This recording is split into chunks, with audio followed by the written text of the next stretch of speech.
আজকের রেসিপি সর্ষে পোস্ত দিয়ে পাবদা মাছের ঝাল।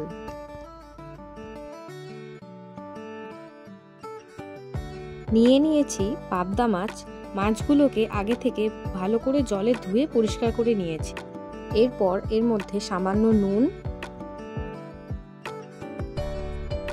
সামান্য পরিমাণ হলুদ ও 1 চামচ পরিমাণ সর্ষের তেল দিয়ে ভালো করে মাছগুলোকে মেখে নেব।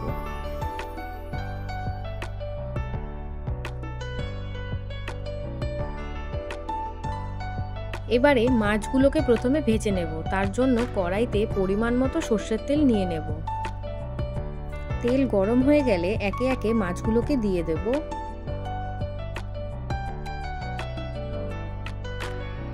মাছগুলোকে হালকা বাদামি করে ভেজে নেব।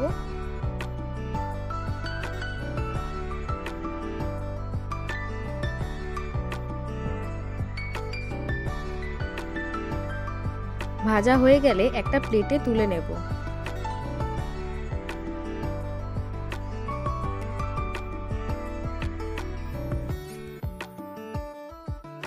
একইভাবে বাকি মাছগুলোকেও ভেজে নেব।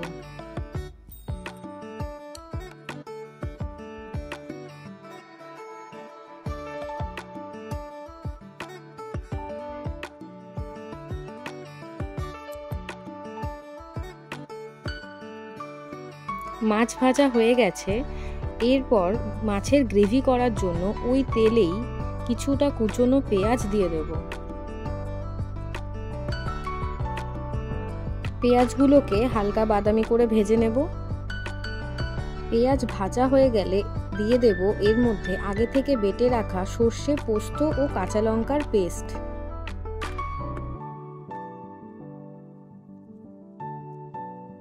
এক দু মিনিট ফুটে এলে দিয়ে দেব সামান্য পরিমাণ হলুদ, সামান্য পরিমাণ লঙ্কার গুঁড়ো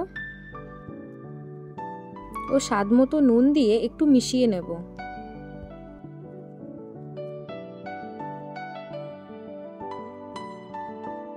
মশলায় তেল ছেড়ে দিলে এর মধ্যে দিয়ে দেব সামান্য পরিমাণ জল।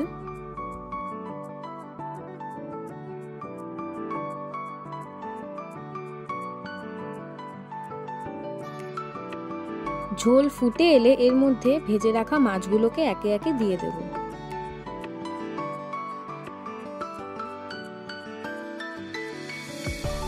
পর এতে চেরা দুটো পাকা লঙ্কা দিয়ে দেব আর ওপর থেকে 1 চামচ কাঁচা সর্ষের তেল দিয়ে দেব। শেষে একটু কুচনো ধনেপাতা ছড়িয়ে দিলেই তৈরি সর্ষে পোস্ত দিয়ে পাবদা মাছের ঝাল। গরম ভাতের সাথে পরিবেশন করুন সর্ষে পোস্ত দিয়ে পাবদা মাছের ঝাল।